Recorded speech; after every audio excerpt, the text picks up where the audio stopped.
Esdras começou o trabalho de restauração. Só que Esdras não restaurou o muro. Esdras restaurou o templo. Neemias veio uns bons anos depois para restaurar os muros. E eles realizaram praticamente a mesma obra de restauração, mas em momentos diferentes, para circunstâncias diferentes. Mas eles vão se somar nessa noite naquilo que Deus tem nos direcionado a respeito da restauração dos muros. Esdras 7:10, quem encontrou dá um amém para eu ver o que você achou. Pois Esdras tinha decidido dedicar-se a estudar a lei do Senhor e a praticá-la, e a ensinar os seus decretos e mandamentos aos israelitas. Neemias, ele liderou uma reconstrução dos muros. Sim ou não? Ele foi o homem que se colocou diante de Deus e também, como nós já ministramos aqui, de uma forma equilibrada, ele intercedeu, clamou e também ele intercedeu e clamou junto aos homens.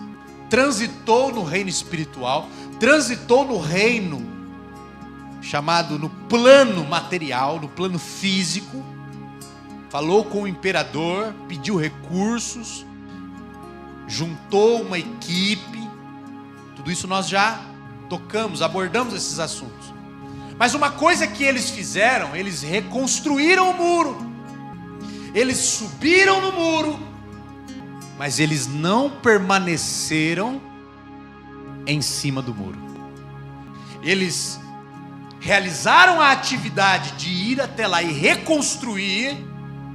Em alguns momentos precisaram subir até mesmo no muro, mas eles não ficaram em cima do muro. E essa expressão em cima do muro, ela significa uma coisa.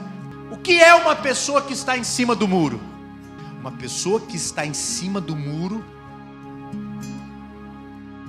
é porque ela não decidiu nem vir para cá e nem vir para cá. Ela está em cima do muro. E eu li uma frase esses dias e ela diz assim, ó: decisões têm consequências.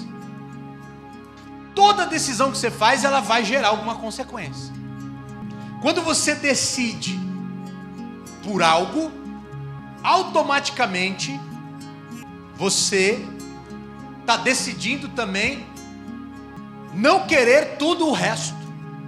Quando você se casou, você decidiu por uma mulher, você não só disse sim para uma mulher, como você disse não para todas as outras, sim ou não? Quando você decidiu a profissão, e você que teve essa oportunidade, esse privilégio, de decidir a sua carreira, o que você queria fazer, ou a faculdade que você queria estudar, o curso que você queria fazer, quando você disse sim para algo, intrinsecamente, inevitavelmente, ficou subentendido que você estava deixando todas as outras profissões. Estão entendendo? Então a frase diz o seguinte: a decisão, ou melhor, decisões têm consequências. Por quê? Toda vez que você decide, vai gerar uma consequência. Mas decisões têm consequências. Indecisões, mais ainda. Pior do que as consequências da decisão são as consequências da indecisão. Porque você não pôde ali escolher, você não pôde decidir. E restaurar o muro da minha vida não é para que eu suba em cima dele e viva indeciso. Você precisa estar de um lado do muro para que você possa reconstruí-lo. Dificilmente você vai reconstruir algo na sua vida sendo indeciso, cocheando entre dois pensamentos. E aí, Jesus, amados, que é o nosso maravilhoso conselheiro, que é lindo, o nosso Senhor, em Mateus capítulo 5, versículo 37, ele nos diz o seguinte. Creio que você até já conhece esse texto. E diz assim: seja o seu sim, sim, e o seu não, não. O que passar disso vem de quem? Vem de Deus. Vem do maligno. Então diga comigo, eu vou falar, vocês repetem. Seja o seu sim, sim, e o seu não, não. O que passar disso vem do maligno. Uma pessoa que ela é indecisa, e o que esse texto está querendo dizer para nós é que você seja verdadeiro, ou seja, se você disser sim, que seja sim. Se você disser não, que seja não. Não está dizendo para você dizer sim sempre, não está dizendo para você dizer não sempre, mas quando você disser sim, que seja sim. Quando você disser não, que seja não, ou seja, seja verdadeiro. Quanto seja, né? Mas uma pessoa indecisa, ela pode, na trilha da sua vida, dizer sim para você, mas porque ela está tão indecisa, transformar aquele sim em não. E sabe o que vai acontecer? Uma incongruência. Vai acontecer, amados, uma distorção entre aquilo que ela está falando com aquilo que ela está fazendo. E amados, é exatamente esse padrão comportamental que o maligno deseja. Que eu tenha a capacidade de dizer sim, mas que eu viva o não. E que eu tenha a capacidade de dizer não, vivendo o sim. E é isso que o maligno deseja. E uma pessoa que ela é indecisa, mas é da personalidade, mas é do jeito. Não é, amados. Não sou psicólogo, não tenho formação de psicologia para dizer isso para você. Mas garanto para você que isso não tem a ver com personalidade. Como muitos dizem, falam, olha, a pessoa ela é decidida, ela tem personalidade. E eu não estou falando você sentar numa mesa e olhar um cardápio e não saber qual tipo de lanche você vai comer. Não estou falando dessa indecisão. Suco de laranja ou suco de maracujá, suco de abacaxi com hortelã ou suco de pêssego. Mas é de fato, amados, ser decidido quanto à sua vida e às suas ações. Não sei se eu ponho uma camisa azul ou se eu coloco uma camisa rosa. Não estou falando desse tipo de indecisão, mas falo, amados, de uma firmeza, onde quando eu me decidir por algo, eu continuo. Se eu disse sim, será sim. Quem que nos instruiu quanto a isso? Jesus. Seja o seu sim, sim, seja o seu não, não. Porque o que passa disso vem do diabo, procedência maligna. E amados, a história de Israel, a história do povo de Deus, na Bíblia, você que já teve a oportunidade de ler o Velho Testamento, ler o livro de Juízes. Alguém aqui já leu o livro de Juízes? Pegou do começo do capítulo 1 e foi até o fim do livro de Juízes? Sabe o que acontece no livro de Juízes, irmãos?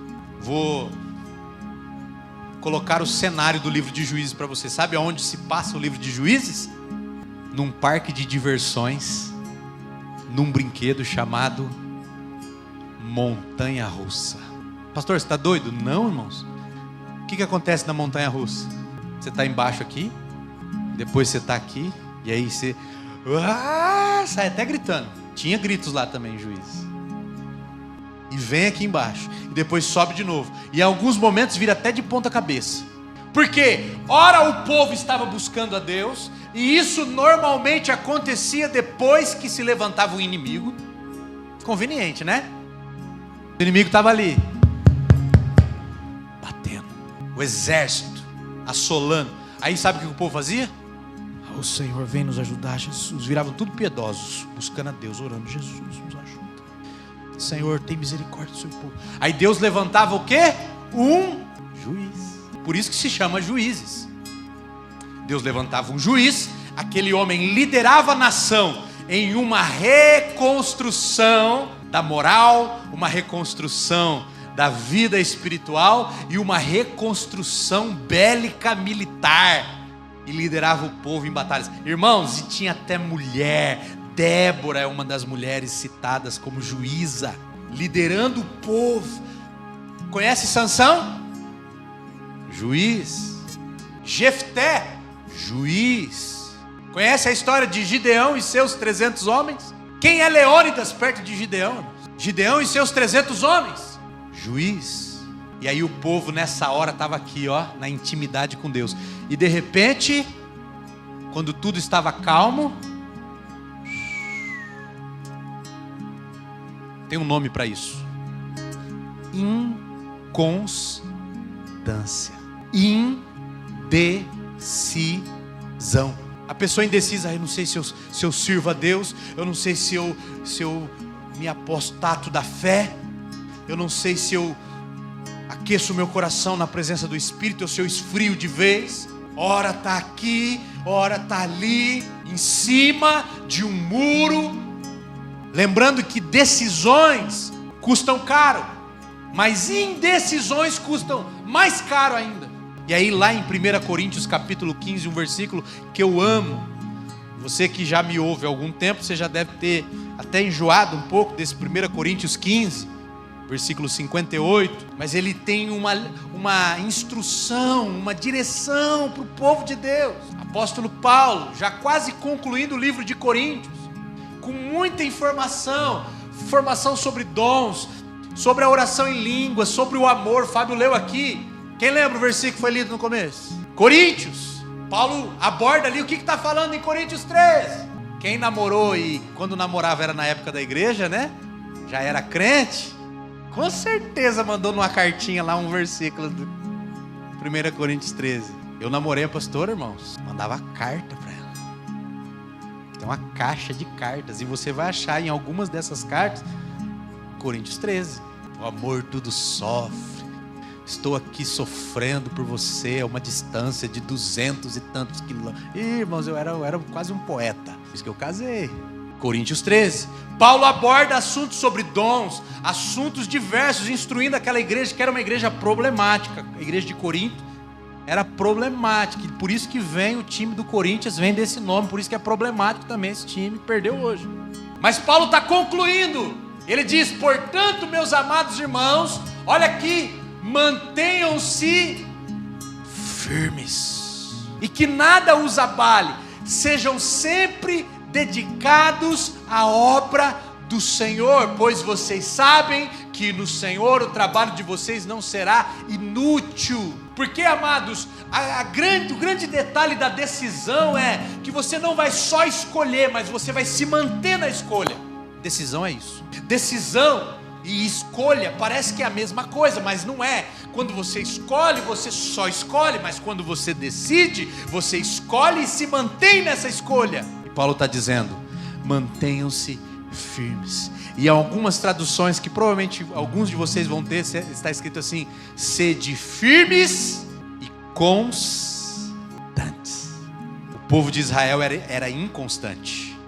Não só na história do livro de Juízes, mas se você entrar por Reis, Crônicas, você vai ver também ali o reino do norte. O reino do norte quase sempre em baixa, né? Mas o reino do sul, que era os judeus e a tribo de Benjamim, Judá e Benjamim, em alguns momentos ali buscando ao Senhor, de repente inconstante. E aí esta noite a palavra do Senhor falando sobre reconstrução dos muros, não é para você ficar em cima do muro. O muro na sua vida vai ser reconstruído, vai trazer segurança para você, vai trazer sobre você, amados, a proteção, a guarda do Senhor. Deus tem restaurado na minha vida, na sua vida, talvez um ambiente de adoração que estava desprotegido na sua vida. De qualquer jeito, agora ele está com limites.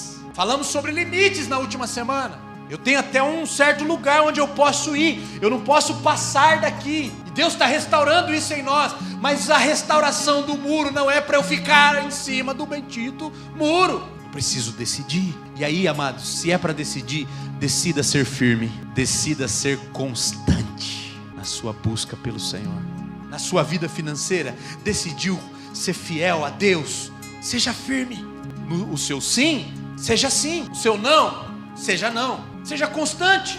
E aí eu quero ler aqui Tiago, capítulo 4. Tiago, capítulo 4, versículo 8. Vamos ler o 7. Tiago 4, 7. Vai até o 11. Portanto, submetam-se a Deus. resistam ao diabo e ele fugirá de vocês. Sabe o que é resistir, irmãos? É se posicionar, é encarar. Com oração, jejum e falar, não, eu vou resistir. E às vezes o diabo tem se levantado contra a minha vida e contra a sua vida, soprado setas malignas na sua mente. Sabe o que a gente faz? Aceita. Porque tem pensamentos que vêm na nossa mente, a gente pensa que é nosso, mas é o diabo jogando setas na nossa mente. E aqui está ensinando o quê? Submetam-se a Deus. Primeira coisa, hein? Não vai resistir ao diabo sem estar com a vida submetida a Deus. Mas submetam-se a Deus, resistam ao diabo. Sabe o que vai acontecer? Não é que você ficou grandão, não. Não é que você ficou fortão, não. É porque a sua vida está submetida ao Senhor. E não tem outra escolha para o diabo a não ser ter que correr. Resista ao diabo e ele fugirá de vocês. 8. Aproximem-se de Deus. Vai reparando aí que tem uma decisão e uma reação. Uma decisão e uma reação. Aproximem-se de Deus. Decisão. E ele se aproximará de vocês. Reação. Pecadores, limpem as mãos. E vocês que têm a mente, sabe o que é a mente dividida? Em cima do muro. Não sei se eu caio para cá, não sei se eu caio para lá. Não sei se eu vou para a direita, não sei se eu vou para a esquerda. Não sei. A mente está dividida. Ânimo dobre. Limpem as mãos. E vocês que têm a mente dividida, purifiquem o coração. Verso 9. Entristeçam-se, lamentem-se e chorem. Troquem o riso por lamento e alegria por tristeza. Irmãos, isso aqui não é Velho Testamento, não. Isso aqui não é julgamento de Deus contra Israel, não. Isso aqui é o pastor Tiago, pastorzão da igreja de Jerusalém. Sabe quantos membros? 100.000. Ele é irmão de Jesus. Ele não é o Pedro, Tiago e João no barquinho, lançaram a rede para o outro lado. Sabe aquela musiquinha? Não é o Tiago, irmão de João. Ele é o Tiago, irmão de Jesus. Pastor Tiago. Se tornou o líder da igreja de Jerusalém. E está falando: entristeçam-se, lamentem-se e chorem, troquem o riso por lamento e a alegria por tristeza. Verso 10. Humilhem-se diante do Senhor. Decisão. E Ele os exaltará. Reação. 11. Irmãos, não falem mal uns dos outros. Decida não falar mais mal de ninguém, irmão. Será que dá? Talvez você senta numa roda para falar da igreja e você fala mal do pastor. Irmão, como é que vocês falam mal de mim, irmãos? Tô fora de forma, mas fala mal dos diáconos. Porque não estão levando mais água que nem levava antes. O ar-condicionado, o louvor. Não tocou aquela música que eu gosto. Você não tocou aquela música que eu gosto. Dá para decidir não falar mais mal? Irmãos, não falem mal uns dos outros. Quem fala contra o seu irmão ou julga o seu irmão, fala contra a lei e a julga. Quando você julga a lei, não está cumprindo, mas está se colocando como juiz. Tem alguém de toga aqui? Tem alguém de martelo? Com poder de decisão assim para dizer: é isso, aquele irmão, aquela irmã, aquele... É isso que Tiago está falando. Fecha a boquinha. Olha para o seu irmão do lado e fala para ele assim. Está sem máscara, né? Fala para ele. Mas fecha a boquinha. Que a gente pensa que agora tirou a máscara e sai que nem uma metralhadora falando e reclamando e tá atirando para todo lado. 12. Há apenas um, aleluia, legislador e juiz. Aquele que pode salvar e destruir. Mas quem é você para julgar o seu próximo? Obrigado, Tiago. Obrigado, pastor. Que bênção. Precisamos disso. Agora vamos aqui, irmãos. Temos algumas coisas para decidir aqui. Primeiro, se você gosta de anotar, submeta-se a Deus. Tome a decisão de se submeter ao Senhor. Segunda decisão: resista ao diabo. Cada decisão vai gerar uma reação, tá? Resistir ao diabo, ele vai fugir de você. Aleluia. Terceiro, tome a decisão de se aproximar de Deus. Está lá no versículo 8. Tome a decisão de se aproximar de Deus. Vai gerar uma reação. Qual? Deus vai se aproximar de você. Irmão, minha mente ela é muito cênica. Eu leio, vira uma peça de teatro na minha cabeça. Quando eu leio, aproximem-se de Deus, eu vejo um povo, e sobre esse povo escrito igreja. E a cada passo da igreja em direção a Deus, Deus, por outro lado, dá um passo em direção à igreja. Você tem noção do que é ter Deus pertinho de você? Do seu lado. Uma decisão que gera uma reação. Aproximem-se de Deus e Ele se aproximará de você. Quarta decisão: limpar as mãos. Lavou a mão hoje? Para almoçar? Para tomar um cafezinho da tarde? Passou álcool aqui a hora que entrou na igreja? Nós precisamos lavar nossas mãos espirituais. Há sujeira nas mãos. Ah, pastor, mas eu não brinquei com terra. E isso acontece. Tem vezes que você não vai nem brincar com a terra, que é o quê? Ceder a uma tentação, cair ali no pecado e tal. Mas só pelo fato de você viver num ambiente como esse que nós vivemos, você está sujeito a ter as suas mãos sujas. Por expressões que você diz, por pensamentos impuros, e a sua mão vai sujando, vai criando uma crosta. Tem gente, amados, que já está com a luva já. Luva de pedreiro, né? Tem uma luva de pedreiro. Está com a luva já, tanta sujeira. Mudou de cor a mão. Limpem as mãos. Quarta decisão que você precisa tomar: limpar as mãos. A quinta decisão: parar de ter uma mente dividida. Ou seja, sair de cima do muro. Sexta decisão: faz assim, ó, purificar o coração. Verso 9.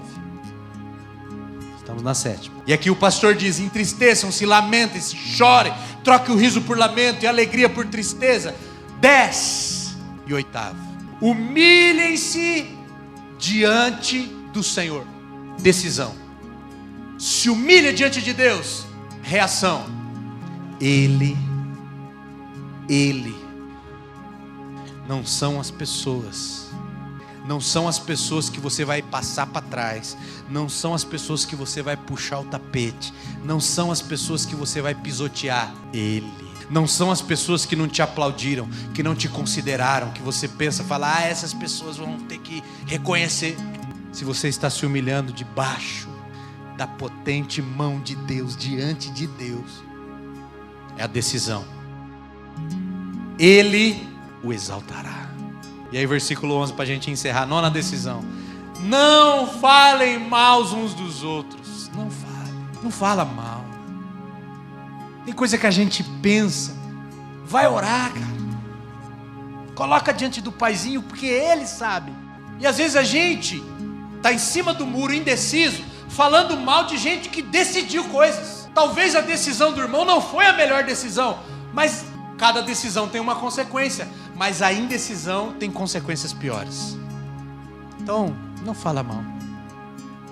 Glória a Deus. E aí, para a gente encerrar, agora encerrar mesmo. Provérbios 16, 33.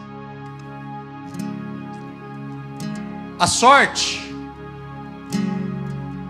a bendita sorte, é lançada no colo, mas a decisão vem do Senhor. Aqui, amados, o texto ele não está assim conectado ao que a gente ministrou, porque aqui está dizendo que a decisão, ou seja, é Deus quem decide. Mas ao mesmo tempo esse texto está dizendo que a decisão, ela vem de Deus. E à medida que você vai ficar mais perto de Deus, você vai estar mais perto de algo que já foi decidido. E você passará a caminhar também em decisão. Dizendo sim e fazendo sim. Dizendo não e fazendo não. Saindo de cima do muro. Humilhando-se diante da potente mão do Senhor. Não falando mal das pessoas. Decidindo por aproximar-se de Deus. Deixando de ter uma mente dividida. Limpando as mãos. Purificando o coração. E é interessante que o Salmo 24. Quem subirá o monte do Senhor? Quem entrará no seu santo lugar? Verso 4. Aquele que tem mãos limpas. E aquele que tem um coração puro. Então decida limpar as mãos. Decida purificar o coração. E eu concluo dizendo a seguinte frase: as mudanças que você quer está na decisão que você toma.